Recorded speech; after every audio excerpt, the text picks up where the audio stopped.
Allah nanti akan kita bahas bersama. Tujuan kedua yaitu memahami cara untuk merancang dan melakukan asesmen awal dalam pembelajaran. Tujuan yang ketiga, memahami cara merancang pembelajaran terdiferensiasi sesuai dengan hasil asesmen awal. Dan yang keempat, ini adalah untuk kepala sekolah dan pengawas, memahami bentuk pendampingan kepada guru dalam menyusun dan pelaksanaan asesmen awal pembelajaran untuk pembelajaran terdiferensiasi. Ini alur kegiatannya, kita lewatin saja ya, Setiza. Nah, kita mulai dari diri sendiri. Nah, sudah sampai di level manakah kita saat ini untuk merancang pembelajaran terdiferensiasi? Untuk LK-nya enggak ya, Ustaz? Kita langsung ke eksplorasi konsep. Nah, di sini Ana ingin mengajak teman-teman asatiza untuk bermain benar atau salah. Jadi, teman-teman boleh untuk mengambil kertas dulu, atau mungkin sudah disiapkan atau diketik di handphone juga boleh. Untuk menjawab pertanyaan ini. Sudah, Asatiza?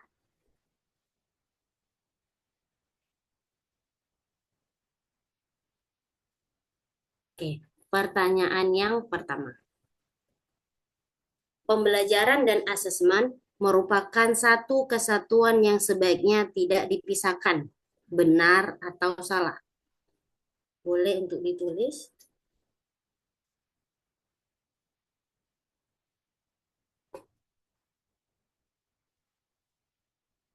Sudah, Satiza?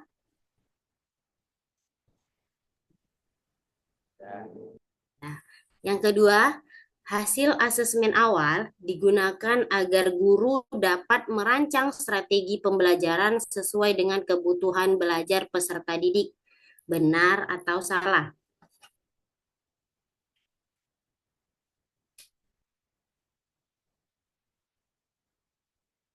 Oke, pertanyaan yang ketiga. Asesmen Ustazah, ya, Ustazah. Sejani, Ya, yang ditulis soalnya atau benar salahnya aja? salahnya aja, benar atau salah. Oh, Misalnya nomor satu, benar oke, atau oke. Terus, lanjut. salah, Ustazah. Oke, kita lanjut nomor tiga ya, Setiza. Yang ketiga, asesmen formatif dapat berupa asesmen pada awal pembelajaran dan asesmen sepanjang proses pembelajaran. Benar atau salah?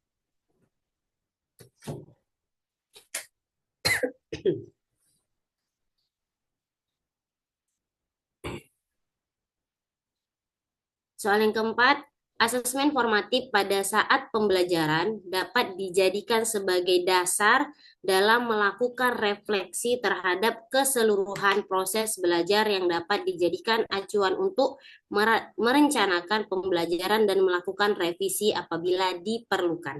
Benar atau salah?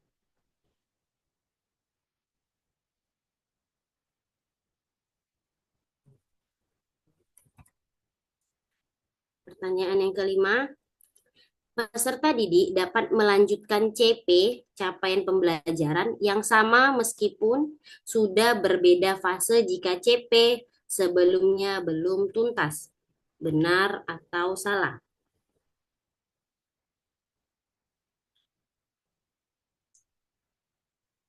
Yang keenam, di kurikulum Merdeka, peserta didik wajib naik kelas.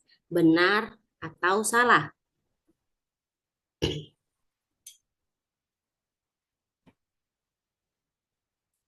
Pertanyaan yang ketujuh, asesmen di awal pembelajaran dilakukan untuk mengetahui kesiapan peserta didik untuk mempelajari materi ajar dan mencapai tujuan pembelajaran yang direncanakan. Benar atau salah? Boleh diulang, Ustazah, nomor 7.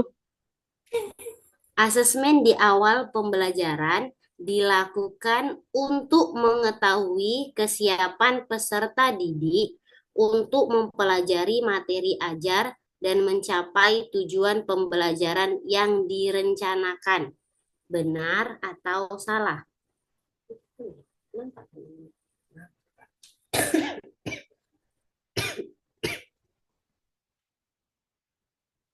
Oke, nomor 8. Tujuan dari pembelajaran terdiferensiasi adalah agar setiap anak dapat mencapai tujuan pembelajaran yang diharapkan. Benar atau salah?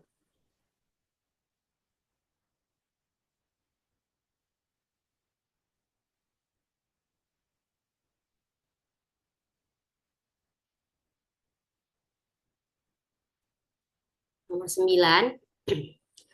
Dalam melakukan pembelajaran terdiferensiasi, pengelompokan peserta didik berdasarkan capaian atau hasil asesmen tidak mengarah pada terbentuknya persepsi tentang pengkategorian peserta didik ke dalam kelompok yang pintar dan tidak. Benar atau salah?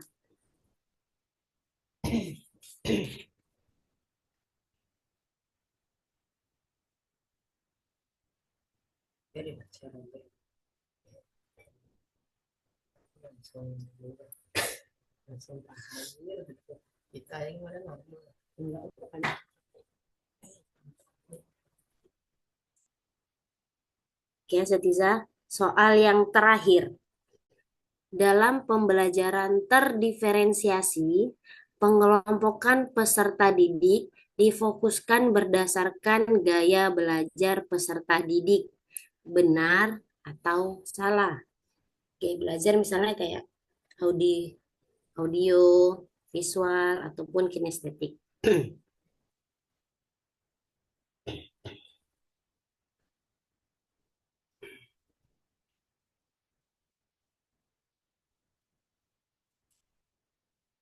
Oke, apakah semua sudah dijawab, Satiza? Sudah, sudah. Oke, bisa Nat tanya satu-satu berapakah jawaban benarnya? 1, 2, 4, 5, 7.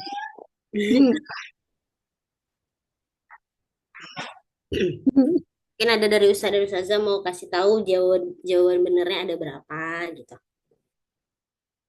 Boleh? Boleh saja. Oke, Ustazah Yuli jawaban benernya ada berapa, Ustazah?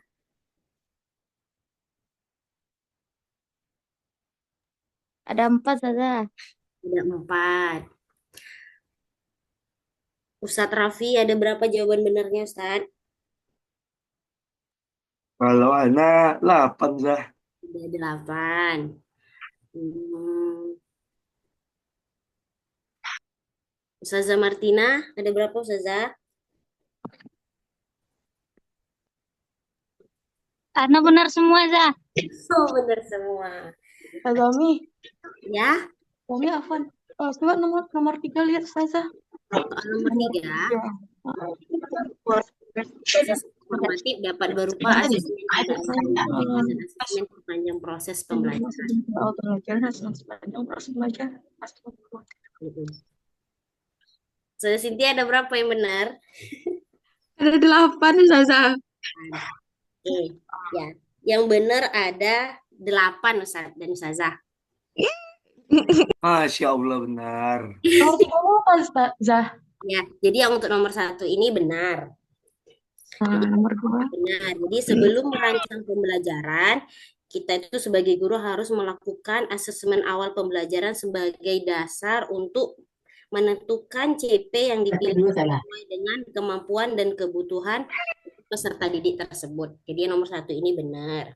Nah, asesmen pun itu dibuat selain itu untuk membantu dalam proses pembelajaran. Jadi kita dapat mengamati apakah kegiatan pembelajaran itu dapat membantu peserta didik dalam mencapai tujuan pembelajaran atau efektivitas kegiatan dan bagaimana dinamika kelas tersebut untuk melakukan penyesuaian pembelajaran jika dibutuhkan. Jadi nomor 1 ini benar ya, Setiza. Yang nomor 2 ini juga benar. Hasil asesmen awal digunakan agar guru dapat merancang strategi pembelajaran sesuai dengan kebutuhan peserta didik. Jadi, asesmen awal yang telah kita lakukan tadi digunakan agar guru dapat merancang pembelajaran yang sesuai dengan kebutuhan peserta didik, tidak hanya mengenai strategi, tujuan pembelajaran, maupun dapat berupa atau dimodifikasi jika hasil asesmen awal tersebut menunjukkan kebutuhan. Yang ketiga ini juga benar. Asesmen formatif dapat berupa asesmen pada awal pembelajaran dan asesmen sepanjang proses pembelajaran. Nah, asesmen pada awal pembelajaran digunakan untuk mendukung pembelajaran terdiferensiasi sehingga peserta didik dapat memperoleh pembelajaran sesuai dengan yang mereka butuhkan. Nah, asesmen pada saat atau selama pembelajaran juga dapat mempengaruhi diferensiasi yang dilakukan. Misalnya, selama pembelajaran ada beberapa peserta didik yang masih tidak memahami apa yang harus dilakukan. Maka scaffolding-nya atau dukungannya guru perlu langsung diberikan. Jadi kita bisa langsung memberikan dukungan kepada anak yang belum memahami apa yang harus dia lakukan. Yang keempat ini, asesmen formatif pada saat pembelajaran dapat dijadikan sebagai dasar dalam melakukan refleksi terhadap dapat dijadikan acuan untuk perencanaan pembelajaran dan melakukan revisi apabila diperlukan. Ini juga benar. Jadi asesmen formatif itu digunakan oleh guru sebagai umpan balik untuk memastikan kualitas pembelajaran yang diberikan. Apakah pembelajaran yang diberikan itu sudah sesuai dengan kebutuhan peserta didik atau belum? Nah, kita juga sebagai guru juga dapat sewaktu-waktu untuk merevisi perencanaan pembelajaran di pertemuan selanjutnya jika misalnya materi, metode, ataupun media yang kita gunakan itu kurang tepat atau tidak sesuai dengan kebutuhan peserta didik. Yang kelima, peserta didik dapat melanjutkan CP yang sama meski sudah berbeda fase jika CP sebelumnya belum tuntas. Ini juga benar. Jadi peserta didik kita dapat belajar sesuai kemampuan dirinya di fase itu walaupun berada di kelas yang lebih tinggi atau yang lebih rendah. Jadi kita kan ada 3 fase ya, Asatiza, fase A, fase B, dan fase C. Jadi apabila ada peserta didik yang dia belum selesai nih CP-nya di fase A. Kan fase A itu ada 2 tahun, kelas 1 dan kelas 2. Nah, dia masih bisa naik untuk kelas 3. Lalu bagaimana? Apakah ketika di kelas 2 ada CP yang belum selesai, apakah dia masih bisa untuk naik kelas di kelas 3? Jawabannya masih bisa, Setiza. Jadi dia tetap naik kelas dan tetap melanjutkan CP atau mengejar ketinggalan CP tersebut. Nah, itu yang mungkin nanti akan didiskusikan jika itu terjadi di anak peserta didik kita. Apakah yang mengajar CP yang belum tuntas itu guru di kelas 3-nya atau guru di kelas 2-nya. Nah, yang nomor 6. Ini yang mungkin menarik ya, Setiza. Di kurikulum Merdeka, peserta didik wajib naik kelas. Nah, ini salah. Jadi selama ini kita selalu beranggapan bahwa kurikulum Merdeka itu wajib harus naik kelas semua nih, gitu. Ternyata salah. Jadi di sini ada buku panduannya, mungkin nanti bisa di-share buku panduannya untuk kenaikan kelas ini. Jadi di kurikulum Merdeka ini kita boleh untuk tidak menaikkan kelas. Nah, jika ada banyak pertimbangan anak tersebut tidak bisa naik kelas. Jadi, untuk menilai pencapaian hasil peserta didik sebagai dasar penentuan kenaikan kelas, itu dapat berdasarkan penilaian dari sumatif yang ditentukan dengan membandingkan pencapaian hasil belajar peserta didik dengan kriteria ketercapaian tujuan pembelajaran. Nanti Asatiza bisa untuk membacanya lagi di buku panduan pembelajaran dan asesmen terkait hal ketidaknaikan kelas ini di halaman 65 sampai 68.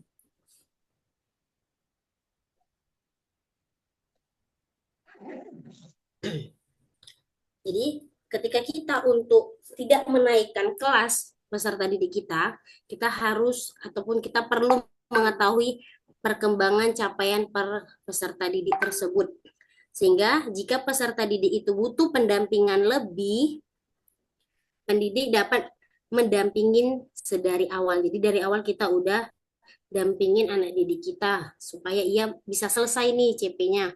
Jadi anaknya bisa untuk naik kelas. Nah, jika ada kondisi luar biasa di mana peserta didik tidak memenuhi hampir seluruh kemampuan di mata pelajaran, nah, opsi tinggal kelas dapat dimungkinkan atau dapat diambil.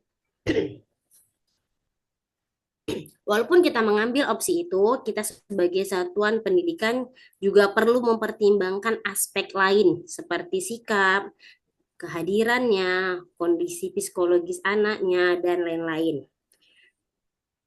Jadi, dari keseluruhan inilah pertimbangan untuk tidak naik kelas perlu sangat hati-hati untuk mengambil keputusannya. Karena banyak hal yang sangat penting yang harus kita jaga, baik dari psikologis anak dan beban mental dia nantinya ketika anak itu tinggal kelas. Yang ketujuh, asesmen di awal pembelajaran dilakukan untuk mengetahui kesiapan peserta didik untuk mempelajari materi ajar dan mencapai tujuan pembelajaran yang direncanakan. Ini jawabannya benar. Jadi asesmen awal itu dilakukan untuk mengetahui kebutuhan belajar sehingga dapat menentukan apakah materi ajar sudah sesuai dengan kebutuhan dan kemampuan dari peserta didik kita. Yang kedelapan, tujuan dari pembelajaran terdiferensiasi adalah agar setiap anak dapat mencapai tujuan pembelajaran yang diharapkan. Ini juga benar. Jadi, terdiferensiasi adalah respon proaktif guru untuk dapat mengakomodasi kebutuhan belajar peserta didik yang berbeda-beda karena masing-masing peserta didik punya latar belakang, pengetahuan, dan pengalaman yang juga berbeda. Yang kesembilan, dalam melakukan pembelajaran terdiferensiasi ini, pengelompokan peserta didik berdasarkan capaian atau hasil asesmen tidak mengarah pada terbentuknya persepsi tentang pengkategorian peserta didik ke dalam kelompok yang pintar dan tidak. Jawabannya benar. Jadi terbentuknya kelompok unggulan hingga kelompok yang dinilai paling rendah itu kemampuannya dapat menyebabkan diskriminasi terhadap peserta didik tersebut. Jadi dalam proses pembelajaran, salah satu diferensiasi yang dapat dilakukan pendidik adalah terdiferensiasi berdasarkan konten atau materi, proses, produk yang dihasilkan oleh peserta didik. Yang ke-10, dalam pembelajaran terdiferensiasi, pengelompokan peserta didik difokuskan berdasarkan gaya belajar peserta didik. Ini salah ya, Asatidzah. Jadi, gaya belajar adalah preferensi cara belajar sebagaimana minat dan hobi. Gaya belajar bisa berubah dan berkembang. Jadi gaya belajar anak-anak kita itu bisa saja berubah dan tidak sama di setiap mata pelajaran. Jadi seseorang bisa memiliki lebih dari satu preferensi cara belajar yang bisa diterapkan pada situasi yang berbeda-beda, dan justru lebih baik kita memperkaya gaya belajar anak didik kita dan tidak terkurung pada persepsi cara belajar mereka itu. Nah, jadi jawabannya ada 8 yang benar ya, yang 10 dan yang nomor 6 yang salah. Nah, nih yang tadi ada 3. Jadi jika mayoritas peserta memperoleh skor benar lebih dari 7, maka berlanjut pada materi asesmen awal pembelajaran dan pembelajaran terdiferensiasi. Jadi bagi asatidzah yang kurang dari 50% memperoleh skor benar di bawah 7, mungkin nanti teman-teman bisa lagi untuk membaca kembali panduan pembelajaran dan asesmen versi 2024 secara mandiri. Nanti dibaca lagi ya, Zatiza. Oke. Oke, selanjutnya mari kita merefleksikan pengalaman yang kita miliki dengan menjawab pertanyaan-pertanyaan berikut. Berdasarkan pengalaman Bapak Ibu, apa saja yang Bapak Ibu pertimbangkan atau lakukan ketika merencanakan pembelajaran dan asesmen? Boleh untuk dituliskan, Asatiza, kira-kira apa aja sih yang perlu dipertimbangkan dalam merencanakan pembelajaran dan asesmen?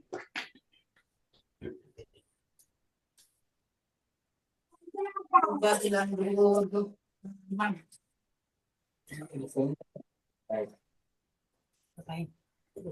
nggak ada nih.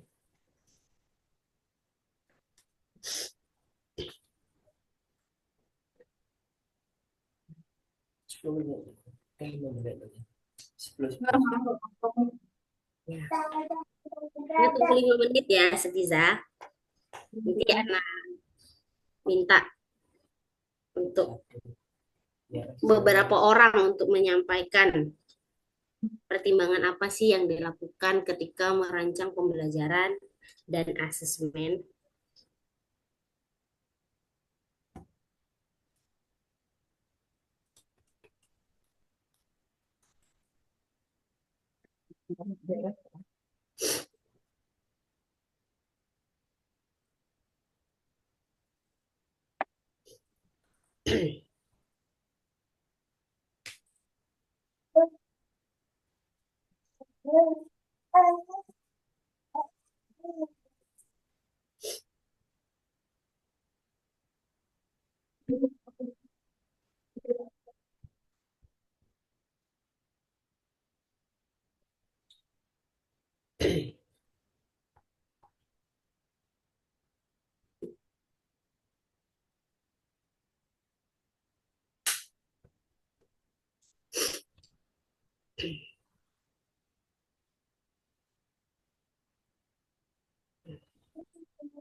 Bisa.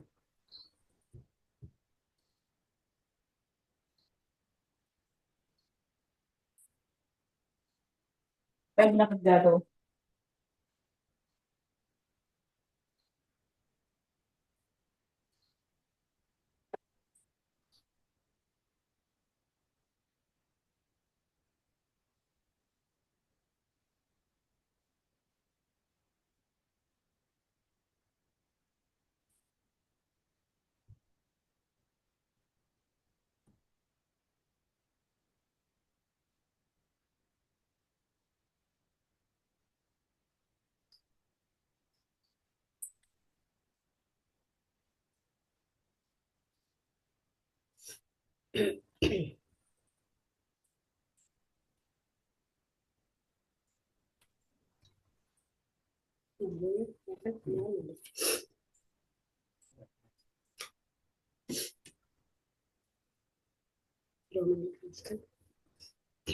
Dua menit lagi ya, Setiza.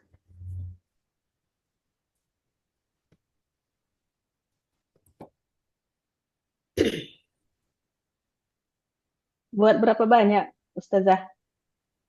Buat berdasarkan pengalaman Ustazah aja. Kira-kira apa sih pertimbangan apa yang perlu dilakukan untuk merancang? Berarti semuanya ya. Boleh. Gak usah banyak-banyak Ustazah.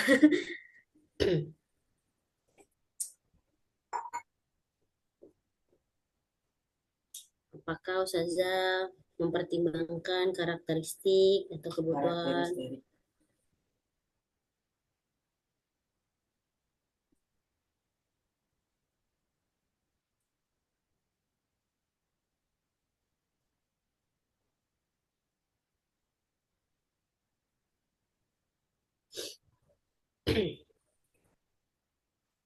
Mantap, Ustazah Rima.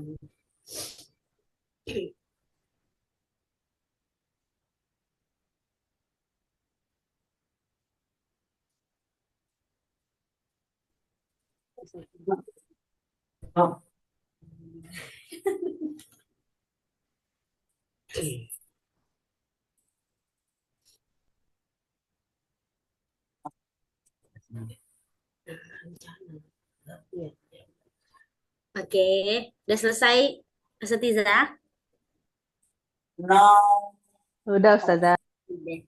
Oke, mungkin ada yang mau memberikan atau men-sharing pengalamannya dalam mempersiapkan atau merancang pembelajaran dan asesmen, boleh untuk disampaikan.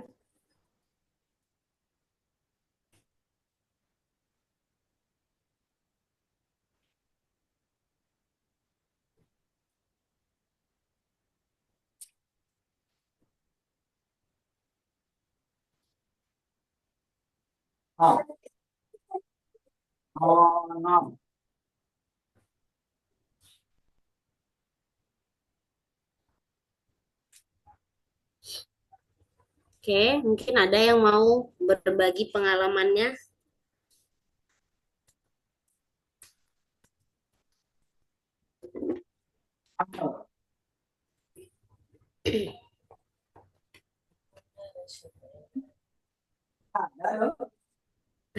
Atau kita tunjuk aja.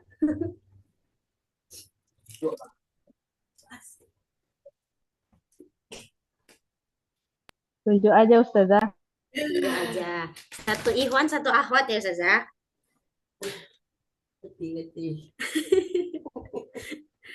Oke.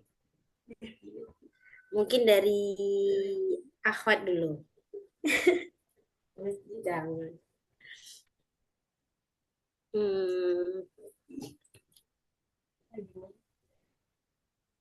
Mungkin Ustazah Rima bisa, Ustazah.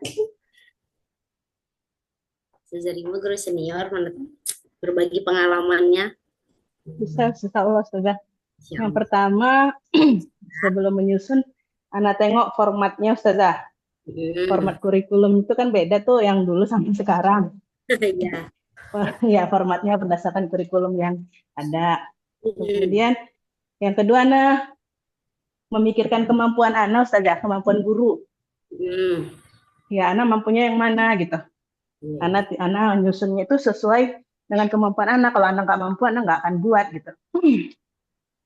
Terus yang ketiga, Ana buat tuh sesuai kemampuan siswa. Anaknya yang kayak mana ini kemampuannya, bisa nggak yang kayak gini gitu. Terus Ana cari model pembelajaran yang berorientasi tuh siswanya yang aktif gitu. Oke. Kemudian medianya, menyiapkan medianya. Terus memikirkan waktu ya, merancang waktu. Terus Ana yang terakhir itu mencari pembelajaran yang penting atau yang bermakna gitu saja, yang efektif lah, yang enggak sia-sia kita ngajar gitu. Setidaknya adalah pahala untuk kita gitu saja. Itu aja saja. Masya Allah, ya. Jadi dari dasar dulu kita lihat dulu formatnya ya Ustazah, baru sampai ke kemampuan kita sejauh mana, kemudian bagaimana peserta didik kita, barulah kita merancang pembelajaran dan asesmen yang sesuai dengan kebutuhan peserta didik itu. Nah, kalau Ustazah kan dia kebutuhannya bukan hanya untuk di saat itu aja, tapi kalau bisa berlanjut ya Ustazah.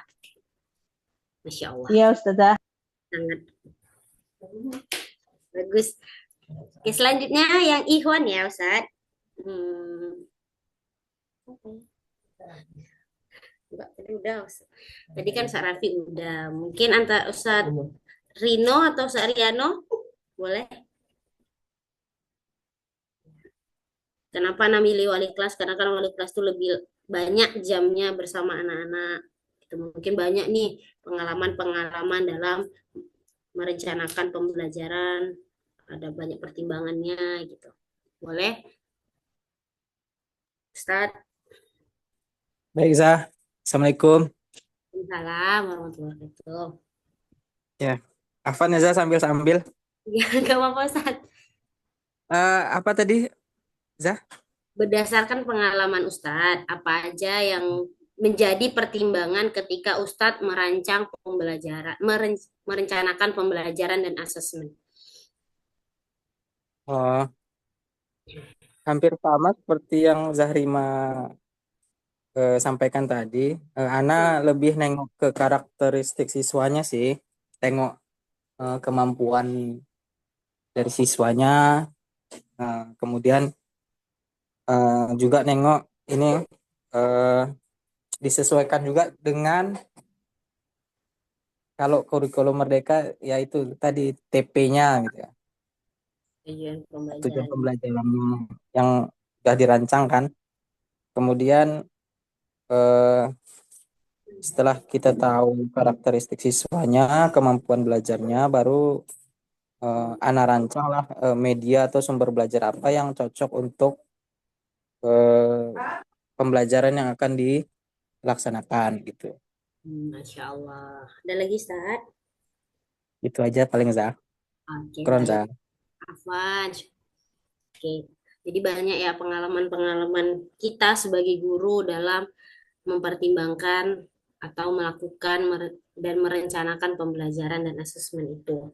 Nah, setiap guru pasti dia punya pertimbangan, punya cara pandang yang berbeda.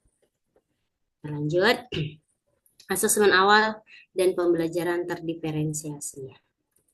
Nah, nanti teman-teman bisa untuk melihat, jadi melihat sebuah video yang ada di YouTube. Nah, nanti dari video ini teman-teman bisa untuk merefleksikan dirinya. Misalnya pemahaman baru apa yang didapat dari video yang telah ditonton ini. Nanti bisa dilihat sendiri ya, Mas Setiza. Ini juga nanti bisa lihat. Untuk video kita lewatin saja.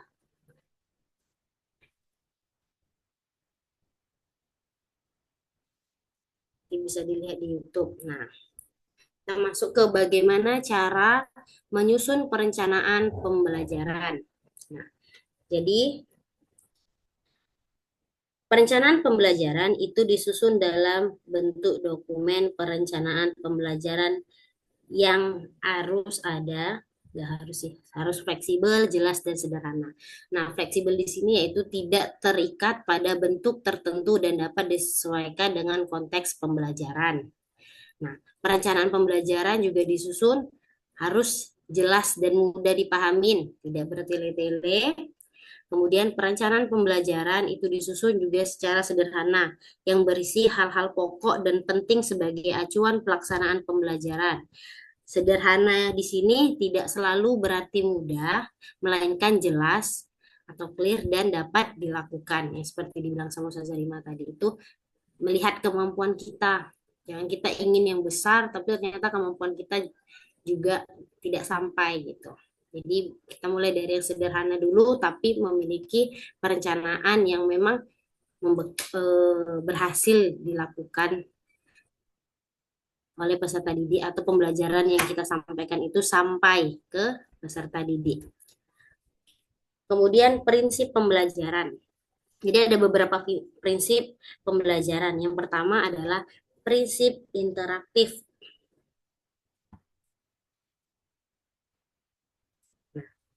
Memfasilitasi interaksi yang sistematis dan produktif antara pendidik dengan peserta didik. Jadi kita juga harus melihat fasilitas yang ada. Jadi sesama peserta didik dan antara peserta didik dengan materi belajar. Guru berperan sebagai fasilitator proses pembelajaran dan tidak menjadi satu satunya sumber belajar. Nah, prinsip yang kedua adalah inspiratif. Nah, jadi kita sebagai guru juga harus memberikan keteladanan dan menjadi sumber inspirasi positif bagi peserta didik kita nantinya. Prinsip yang ketiga yaitu menyenangkan. Jadi agar peserta didik mampu atau mengalami proses belajar sebagai pengalaman yang menimbulkan emosi positif. Jadi kita sebagai guru harus mampu nih menjadi guru yang menyenangkan. Prinsip yang keempat, menantang. Nah, kita juga sebagai guru harus mampu untuk mendorong peserta didik untuk terus meningkatkan kompetensinya melalui tugas dan aktivitas dengan tingkat kesulitan yang tepat. Jadi ketika misalnya kita memberikan asesmen awal atau memberikan LKPD, nah kita kasih misalnya kita kasih yang mudah dulu, baru yang sampai ke yang sulit. Jadi kita berikan tantangan kepada peserta didik kita untuk terus meningkatkan kompetensinya. Kemudian kita juga harus bisa memotivasi peserta didik untuk berpartisipasi aktif. Dan yang terakhir, kita juga harus memberikan ruang yang cukup bagi prakarsa, kreativitas, kemandirian sesuai dengan bakat, minat, dan perkembangan fisik serta psikologis dari peserta didik kita tersebut. Nah, adapun prinsip dari asesmen yang pertama itu berkeadilan. Jadi kita sebagai pendidik harus adil melakukan penilaian tidak bias oleh latar belakang, identitas atau kebutuhan khusus peserta didik.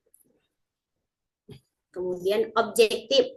Kita juga sebagai guru harus mampu memberikan penilaian yang didasarkan pada informasi faktual atas pencapaian, perkembangan, atau hasil belajar dari peserta didik tersebut. Prinsip asesmen yang ketiga yaitu edukatif. Nah, penilaian dihasilkan digunakan sebagai umpan balik bagi pendidik, peserta didik, dan orang tua untuk meningkatkan proses pembelajaran dan hasil belajar. Jadi ketika kita sudah melakukan asesmen, kita boleh untuk memberikan edukatif sebagai umpan balik nih bagi kita, bagi peserta didik kita ataupun bagi orang tua. Karena kalau menurut Ana, sebaik apapun sekolahnya, sebagus apapun gurunya, jika tidak ada kerjasama antara sekolah dan orang tua, maka hasilnya tidak akan bagus. Nah, proses penyusunan perencanaan pembelajaran. Nah, yang pertama kita akan menganalisis terlebih dahulu capaian pembelajarannya. Nah, setelah kita menganalisis, barulah kita menyusun tujuan pembelajaran dan alur tujuan pembelajarannya. Kemudian kita merencanakan pembelajaran dan asesmennya. Nah, catatan, di sini ada catatan, proses perencanaan kegiatan pembelajaran ini diperuntukkan bagi pendidik yang akan merencanakan pembelajaran secara mandiri.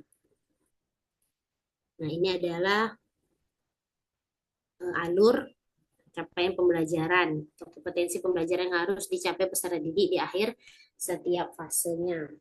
Ini yang udah kita buat di awal kemarin, yang sudah kita kumpulkan. Ini juga.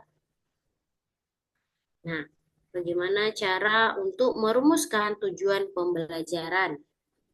Jadi di sini ada beberapa alternatif cara untuk merumuskan pembelajaran. Nah, jadi teman-teman bisa menggunakan alternatif ini ketika nanti ingin merumuskan tujuan pembelajaran di tahun yang akan datang. Yang pertama, alternatif pertama, merumuskan tujuan pembelajaran secara langsung dari CP, capaian pembelajaran. Alternatif yang kedua, merumuskan tujuan pembelajaran dengan menganalisis kompetensi dan lingkup materi pada capaian pembelajaran. Alternatif yang ketiga, merumuskan tujuan pembelajaran lintas elemen capaian pembelajaran. Nah, terus bagaimana mengurutkan tujuan pembelajaran menjadi alur tujuan pembelajaran? Nah, yang pertama, mengurutkan dari konkret ke abstrak. Jadi, metode pengurutan dari konten yang konkret dan berwujud ke konten yang lebih abstrak dan simbolis. Contohnya, kita memulai pengajaran dengan menjelaskan tentang benda geometris konkret terlebih dahulu sebelum mengajarkan aturan teori objek geometris tersebut atau abstrak. Jadi ketika kita ingin merancang tujuan pembelajaran, kita mulai dari yang konkret dulu. Nah, biasanya kalau untuk anak kelas rendah itu memang dimulai dari benda-benda yang konkret, benda-benda yang memang mereka bisa lihat, memang mereka bisa sentuh atau bisa pegang seperti itu. Biar apa? Biar tujuan pembelajarannya tadi itu sampai kepada anak-anak. Kemudian pengurutan deduktif. Metode pengurutan dari konten bersifat umum ke konten yang spesifik. Contoh, pengajaran konsep database terlebih dahulu sebelum mengajarkan tentang tipe database seperti hierarki atau relasional. Kemudian, mengurutkan dari mudah ke yang lebih sulit.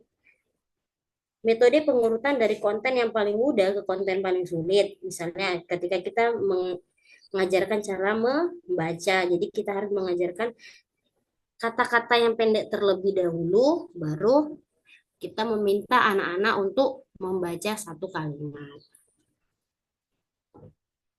Kemudian, bagaimana mengurutkan tujuan pembelajaran menjadi alur tujuan pembelajaran yang mengurutkan hierarki. Jadi metode ini dilaksanakan dengan mengajarkan keterampilan komponen konten yang lebih mudah terlebih dahulu sebelum mengajarkan keterampilan yang lebih kompleks. Contohnya, siswa perlu belajar tentang penjumlahan sebelum mereka dapat memahami konsep perkalian. Jadi ketika kita ingin mengajarkan perkalian, maka anak-anak harus paham benar, paham betul apa itu penjumlahan. Begitu juga ketika kita ingin mengajarkan pembagian.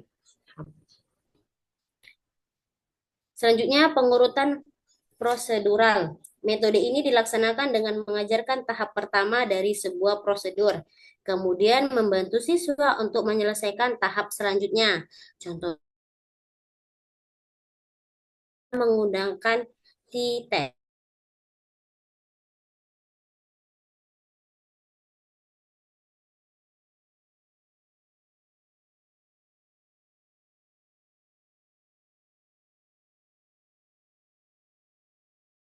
Statistik ini kan terlalu tinggi ya, Ketiza. Jadi kalau kita metode ini dilakukan dengan mengajarkan tahap pertama dari sebuah prosedur.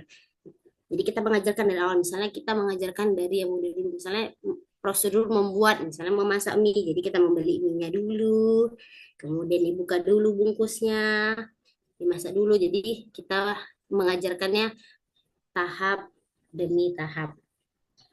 Kemudian yang terakhir, scaffolding, metode pengurutan yang meningkatkan standar performa sekaligus mengurangi bantuan secara bertahap. Contohnya, dalam mengajarkan berenang, guru perlu menunjukkan cara mengapung terlebih dahulu, dan ketika siswa sudah mencobanya, guru hanya butuh membantu. Setelah itu, bantuan yang diberikan akan berkurang secara bertahap, pada akhir siswa dapat berenang sendiri. Itulah bagaimana cara kita untuk mengurutkan tujuan pembelajaran menjadi alur tujuan pembelajaran. Nah, ini ilustrasi dari alur tujuan pembelajaran yang kemarin sudah kita buat dan sudah dikumpulkan ya, Satiza. Oke. Rencana pembelajaran ini dapat berupa rencana pelaksanaan pembelajaran dan modul ajar. Perencanaan pembelajaran dibuat itu untuk membantu mengarahkan proses pembelajaran dalam mencapai tujuan pembelajaran. Lalu, bagaimana cara mengimplementasikan pembelajaran terdiferensiasi? Jadi, ini dia. Nah, pembelajaran terdiferensiasi yaitu pembelajaran yang fokus pada kesiapan atau capaian belajar peserta didik. Nah, pada pembelajaran terdiferensiasi ini, pengelompokan bukan lagi berdasarkan gaya belajar siswa, bukan lagi dari gaya belajar visual, auditori, dan kinestetik. Kemudian pada pembelajaran terdiferensiasi tidak mengarah pada terbentuknya persepsi pengkategorian peserta didik ke dalam kelompok yang pintar dan tidak. Pada pembelajaran terdiferensiasi juga merupakan tindak lanjut dari asesmen awal. Jadi pada pembelajaran terdiferensiasi ini kita tidak lagi mengkelompokkan peserta didik kita dalam kelompok gaya belajarnya. Tapi apakah tidak boleh berkelompok? Boleh. Tapi tidak seperti kemarin ya, Setiza. Kalau kita kemarin kan kita langsung mengelompokkan ini adalah kelompok visual, ini LKPD-nya seperti ini. Ini kelompok auditori, seperti ini LKPD-nya, ini kelompok kinestetik, tidak. Tapi pada pembelajaran terdiferensiasi, kalau bisa, tapi memang harus bisa, kita membuat LKPD itu yang sesuai untuk ketiga itu. Jadi bisa memuat visual, auditori, dan kinestetik. Jadi lebih memudahkan kita sih sebagai guru. Kalau kemarin kita kan repot ya, ketika visual kita harus buat apa, ketika auditori kita harus mencari video yang bagaimana, ketika kinestetik harus gimana gitu. Selanjutnya karakteristik pembelajaran. Oke. Yang pertama, memanfaatkan asesmen pada awal, proses, dan akhir pembelajaran untuk memahami kebutuhan dan proses peserta didik dalam perjalanan belajarnya. Kemudian menggunakan pemahaman tentang kebutuhan dan posisi peserta didik untuk melakukan penyesuaian pembelajaran. Nah, didasarkan pada refleksi atas kemajuan belajar peserta didik yang dilakukan secara kolaboratif dengan pendidik lain. Nah, karakteristik yang terakhir memprioritaskan terjadinya kemajuan belajar peserta didik di atas cangkupan dan ketentuan muatan kurikulum yang disampaikan.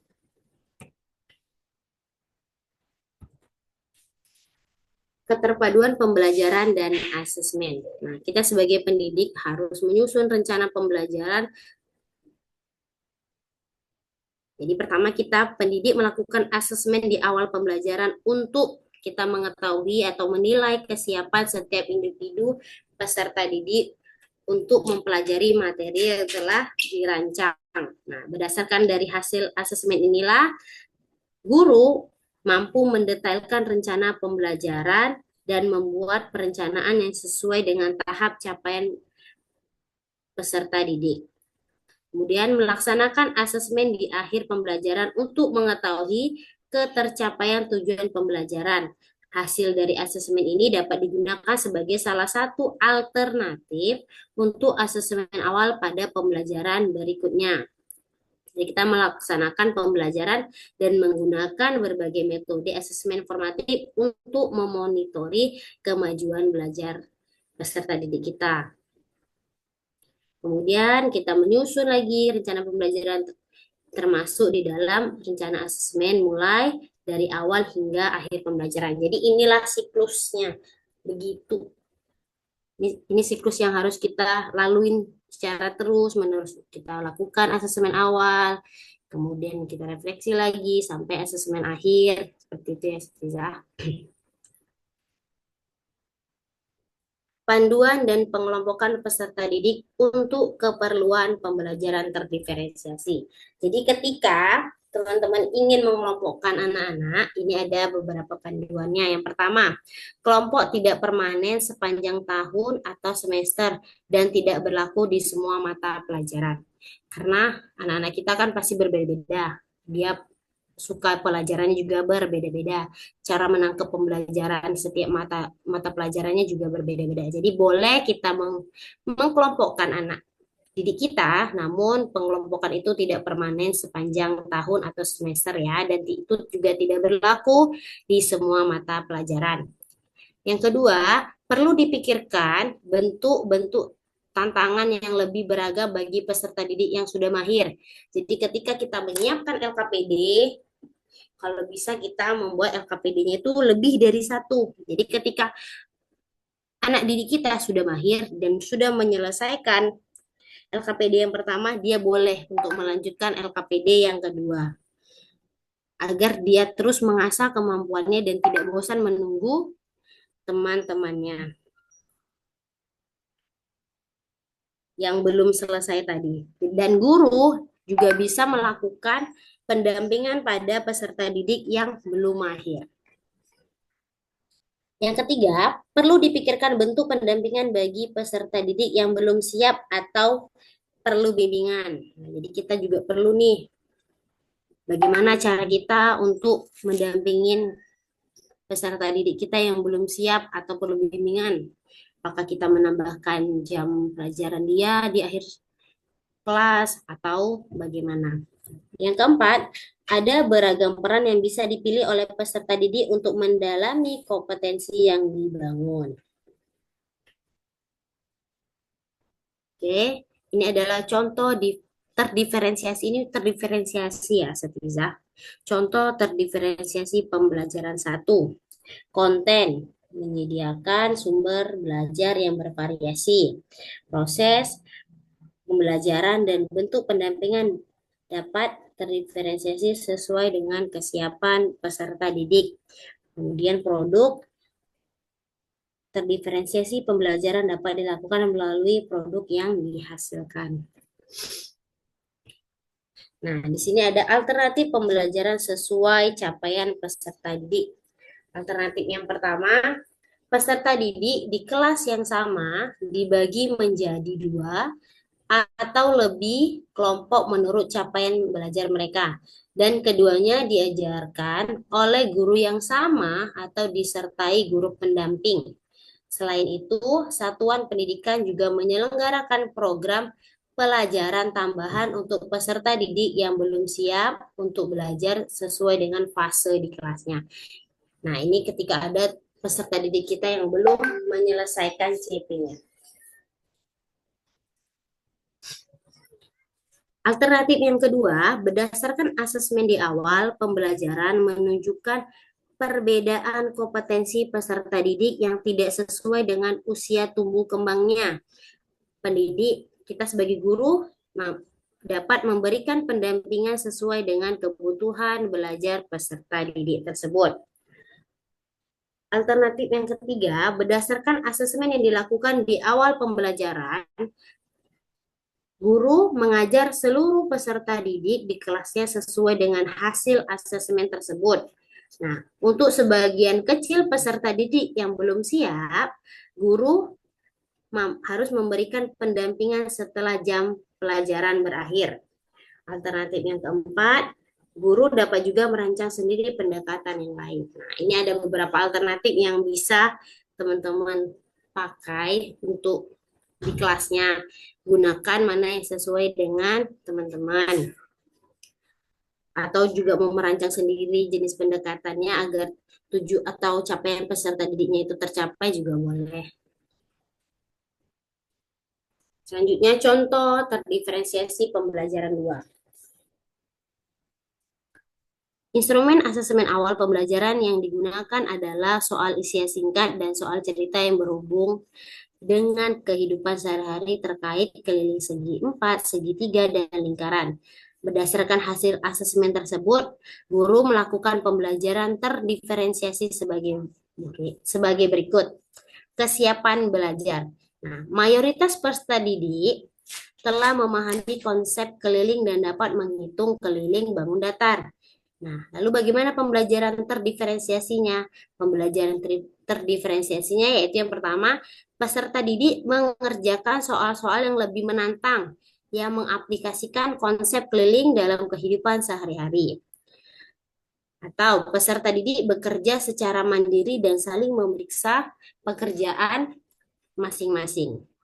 Nah, ini adalah hasil kesiapan belajar misal ketika mayoritas dari peserta didik kita telah memahami konsep tersebut. Lalu bagaimana jika ada beberapa peserta didik dapat masih sedikit memahami konsep keliling namun belum lancar dalam menghitung keliling bangun datar dan beberapa peserta didik belum memahami konsep keliling tersebut.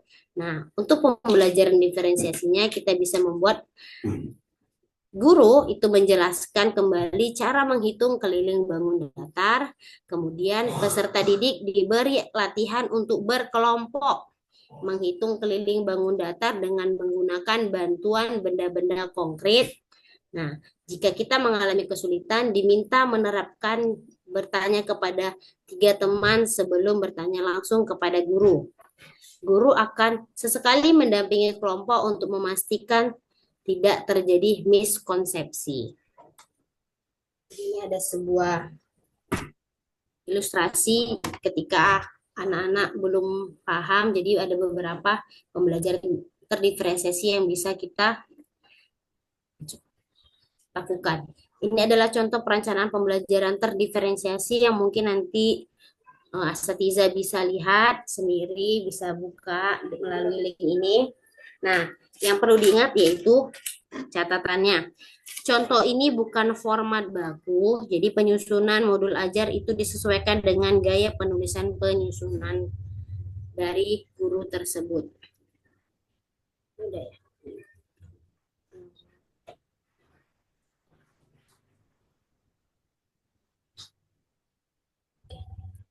Mungkin itu aja dari Ustazah dari anak karena udah selesai materinya.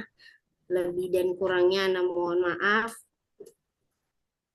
Apakah ada pertanyaan Ustazah?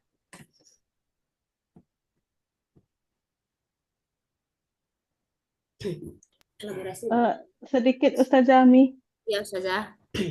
Ana masih agak bingung sama yang dia boleh naik kelas, dia boleh tinggal kelas, Ya. tapi Kita boleh kalau tapi kita masih mempertimbangkan banyak pertimbangannya Ustazah. iya, tapi kan dia kalau misalnya nggak tuntas boleh lanjut gitu kan? Iya. Nah, jadi apa alasannya nggak naik kelas gitu? Itulah jadi ketika ada beberapa mata pelajaran yang memang belum tuntas gitu kan, kita kan banyak melihat beberapa aspek ya Ustazah. Ketika ada banyak pelajaran yang tidak tuntas, kemudian kita lihat ketidakhadirannya juga dia mungkin banyak, terus sikapnya juga tidak bagus, ya mungkin kita bisa ambil langkah yang paling itu ya tidak naik kelas gitu. Tapi kan itu didiskusikan kembali apakah itu berlaku di sekolah kita atau tidak gitu. Atau mungkin naik kelas bersyarat gitu saja. Karena di sini juga dibilang ketika tidak tercapainya CP pada fase itu dia masih boleh naik kelas kan Ustazah. Iya, di situ anak loh boleh naik kelas, tapi berarti kan untuk kelulusan kan gitu juga Ustazah. Nah, berarti kan kalau dia nggak tercapai CP berarti bisa lulus kan gitu. Ya. Tapi bisa juga tidak lulus kalau yang aspek-aspek tadi ada di diri si anak gitu yang Ustazah sampaikan kan gitu artinya kan. Iya benar. Tapi kalau hanya karena tidak sampai CP. CP, TTP atau CP berarti boleh aja dia lulus gitu kan Ustazah. Ya. Tapi kayaknya Iya, kembali lagi sih Ustazah, sepertinya itu tidak berlaku kan. Iya, Karena Ana ada bingung tadi di situ. ya, karena pasti yang dipikirkan adalah kondisi psikologis anak. Iya, berarti kan secara tertulis aja dia boleh naik, boleh naik kelas, tapi untuk tidak bolehnya itu banyak yang dipertimbangkan, termasuk guru dituntut oleh orang tua kan gitu. Iya. Iya saja. Nah, itu aja saja yang agak sedikit Ana bingung tadi. Syukran saja. Ustazah. Mungkin ada lagi? Baik, Ustazah Ami mau nanya. Iya. Ini terkait tadi yang ketika peserta didik tidak tercapai kan, harus apa namanya? Tadi ada opsi adanya jam tambahan gitu kan, Ustazah. Maksudnya jam tambahan itu yang seperti apa ya, Ustazah? Kita kan di sekolah kan anak-anak nih ada jam istirahat, ataukah di jam istirahat dia belajar atau bagaimana gitu, Ustazah. Mohon penjelasannya, Ustazah. Oke, iya. Jadi jika ada anak nih yang belum selesai CP-nya, kemudian Ustazah ingin menambahkan jam tambahan.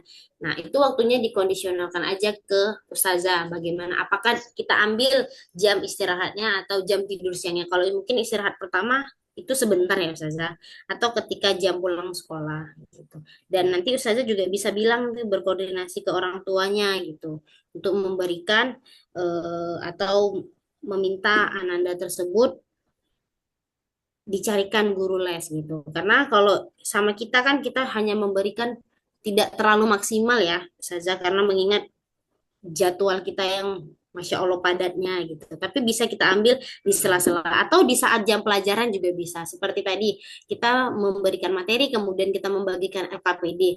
Nah, bagi anak-anak yang bisa dikategorikan mahir itu kita berikan LKPD yang lebih. Misalnya kalau misalnya Ananda bisa nih menyelesaikan ini, Ananda boleh untuk melanjutkan ke level selanjutnya. Jadi dia tetap mengerjakan LKPD dan kita mendampingi anak yang kurang mahir tadi.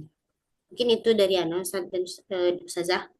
Ya, apa Ustazah? Terus kan ini Ustazah di kasusnya di kelas anak ini kan ada anak yang dia dari TK tuh aja dia berhitung 1 sampai 10 aja dia belum bisa gitu kan. Dan secara umur ketika Ana lihat apanya dia tuh belum sebenarnya belum untuk usia dia SD gitu loh Ustazah. Karena dia baru 5,5 tahun gitu kan Ustazah. Eh, jadi ketika Ana melakukan jam tambahan atau apa, berarti kan kalau kita melakukan jam tambahan berarti kita mengepus dia kayak gitu kan Ustazah. Ya, Dipus kita kayak terus anak nih di apa namanya ya dipus kayak gitu kan supaya dia tuh bisa kayak gitu kan. Apakah itu tidak nantinya bermasalah untuk psikologis anak? Kan nanti kalau dia nggak mampu kan, kalau kita terus meskipun kita lambat-lambat, ya takutnya nanti malah dia stres kayak gitu Ustazah. jadi Tuh, terbebani. gimana, Ustazah? Iya, terbebani jadinya kayak gitu. Bagaimana itu Ustazah? Ana udah bilang juga sama orang tuanya kalau anaknya ini untuk les membaca katanya. Udah les membaca nih katanya di sekolah Ustazah. Di rumah. Terus ketika di sekolah, ketika anak kan biasanya sebelum masuk, anak-anak tuh yang belum bisa membaca, kami ajarkan dulu membaca dulu kayak itu kan Ustazah. Untuk A, I, U, E, O tuh aja, dia tuh susah untuk menghafalnya kayak gitu Ustazah. Kayak mana tuh Ustazah? Berarti dia belum mengenal huruf ya Ustazah? Belum Ustazah. Jadi emang dari TK-nya itu Uminya bilang, iya Ustazah dari TK-nya tuh sama sekali nggak ada yang didapatnya, dibilangnya kayak gitu kan. Kayak surat pendek tuh aja saja dapatnya nih di SD nih lah anak apa dia bisa surat-surat pendek bacaan sholat meskipun dia nggak jelas gitu kan itu sih Saza. Jadi itulah kendala anak itu di kelas Saza. Jadi bagaimana nanti ketika anak naikkan ke kelas 2 mudah-mudahan menjelang semester 2 nanti dia udah bisa kayak gitu kan Saza. Kami wali kelas dan pendamping juga udah berusaha gitu kan. Tapi ya kayak gitu Saza. Eh, untuk belajar di membaca di sekolah ini kan belajar membaca di sekolah ini kan nggak maksimal kali gitu kan Saza. Karena kita belajarnya udah materi lagi kan. Iya. Seperti itu Saza. Itulah kendala Ana Saza. Jadi mohon kayak mana Saza pencerahannya.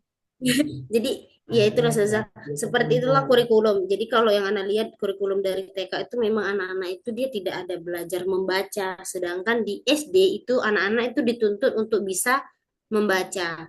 Nah, sama seperti Ustazah bilang tadi, kalau terus-terusan kita kasih jam tambahan, takutnya anak yang tadi itu menjadi beban. Mungkin nanti Ustazah bisa pakai kayak diajak dia misalnya dekat nih sama siapa temannya, misalnya dia dekat sama teman A, ya udah Ustazah minta bantuan sama teman A itu untuk jadi kayak kita memberikan konsep bermain sih Ustazah, jadi nggak belajar ya, bermain biar dia itu tidak terlalu bosan atau dibuat games seperti itu, atau di saat jam-jam makan dia kayak, kita aja kayak ini bacaannya apa ya, ini huruf apa ya gitu, diselingin sih Ustazah kalau menurut Ana ya Ustazah. Karena kalau misalnya langsung di-push juga takutnya anaknya nanti jadi terbebanin, malah nggak dapet nanti. Gitu. Mungkin itu sih saja dari Ana, mungkin dari Ustadz dan Ustazah ada masukan untuk kasus yang seperti ini bagaimana Karena kalau memang terlalu di-push, takutnya nanti anak-anak kita ini jadinya stres sendiri kan.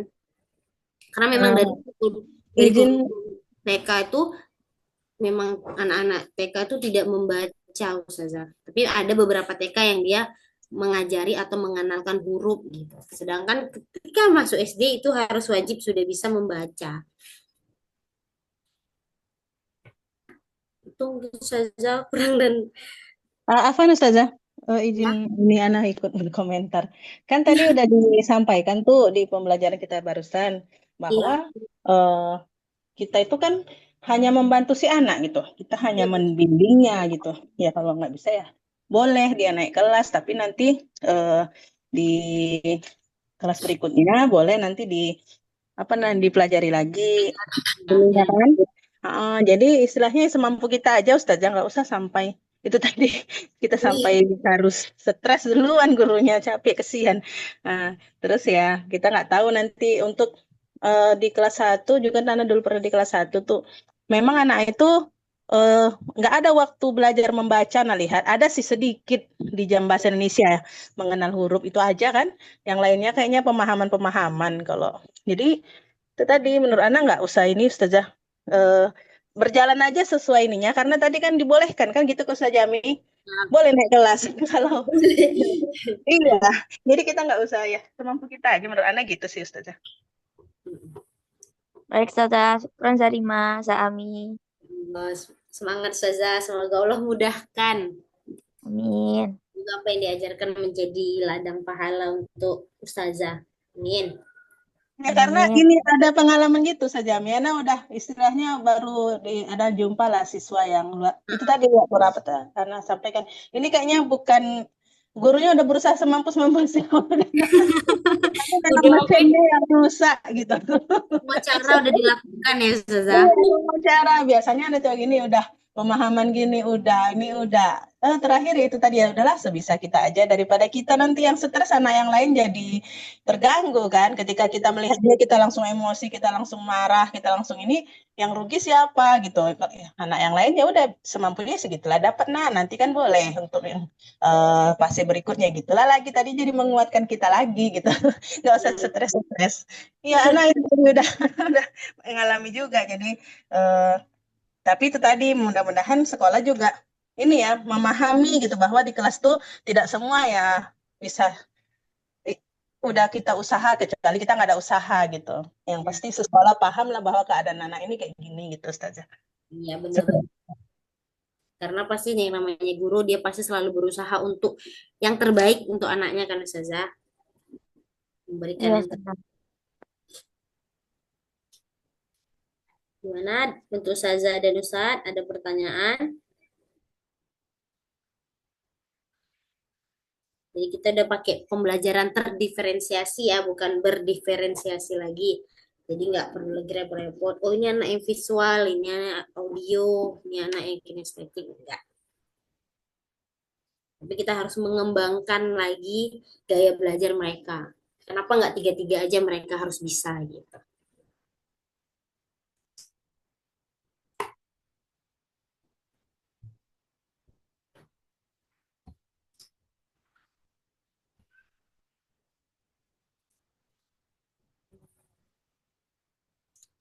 Oke, gimana Ustazah Saza ada pertanyaan lagi?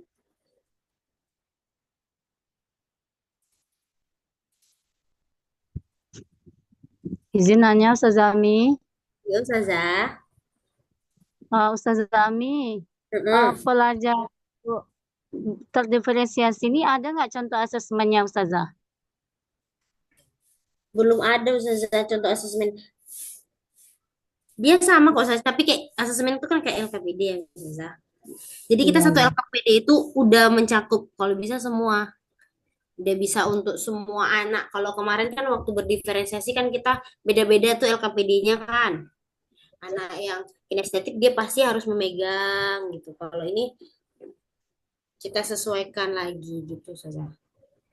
Nah, gitu ya, Zah. Berarti kalau di dalam satu LKPD itu ada kinestetiknya, visualnya, ada visualnya. Ya, kalau bisa bisa merangkum itu semua saja. Apa saja tadi Anda dengar ada yang bertingkat itu? Kalau bertingkat berarti Apanya? kan LKPD. Ya, bertingkat. Jadi kan kemampuan anak-anak kita tuh berbeda-beda kan Ustazah. Ada yang anak memang dia ini Masya Allah pemahamannya sudah mahir gitu. Iya. Nah, berarti kan Kayak ketika bisa kita membuat LKPD, kalau dia bertingkat kan berarti beda LKPD yang bisa sama yang tidak. Kalau kita satu kan nilainya jelek nanti si anak yang kemampuan ini. Itu gimana? Kalau sama LKPD-nya? tetap satu saja. Jadi kalau kalau anak Oh, biasanya ya. Jadi kayak ada eh, ini yang pertama nih. Nanti ketika bisa dan 100. Nah, anak ustazah boleh untuk melanjutkan ke oh, LKPD selanjutnya. berarti lembaran LKPD-nya berbeda, bukan di satu LKPD. Bukan. Oh iya iya. Iya. Anak kira tadi di Anak satu LKPD gitu. Ya kalau di kalau satu anak LKPD. buatnya kalau anak buatnya beda ustazah. Jadi kayak misalnya ini level 1 nih. Ini level 1. Oke, level 1 berarti kan masih muda tuh semua anak kan ustazah. Nah, nanti pasti anak-anak yang dia udah mahir tuh cepat kan ustazah. Kalau nggak kita kasih lagi, pasti dia akan mengganggu temennya. Iya iya. Enggak, Justru tadi anak kira dia di satu LKPD. Kalau LKPD itu jadi berarti kan boleh. Yang pasti di LKPD itu tiga-tiganya model belajarnya ada di situ gitu. Namun bisa terpisah LKPD per level gitu kan, Pada? Ya ya.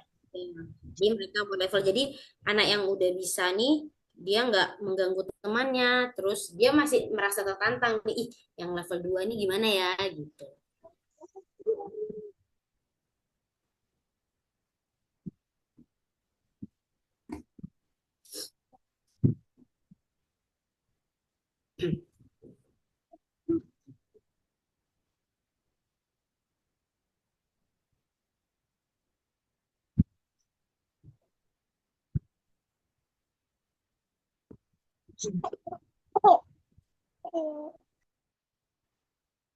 Oke, ada lagi Ustaz dan Ustazah?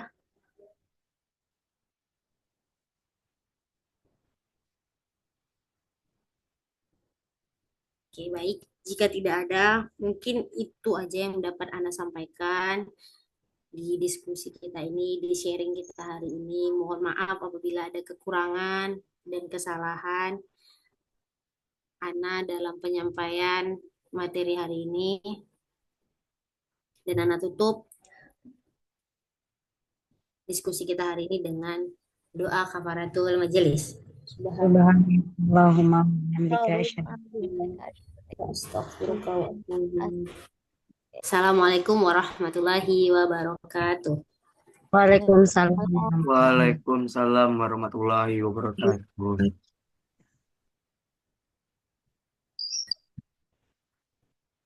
Oh, kayak gitu, Pak.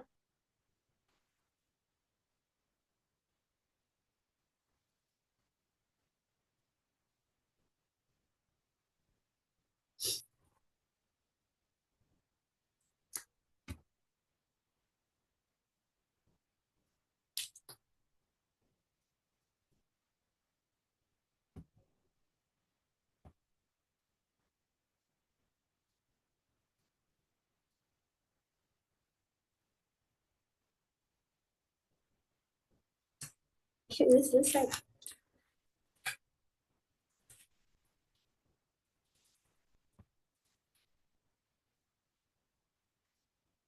Isi absen ya Ustaz ya.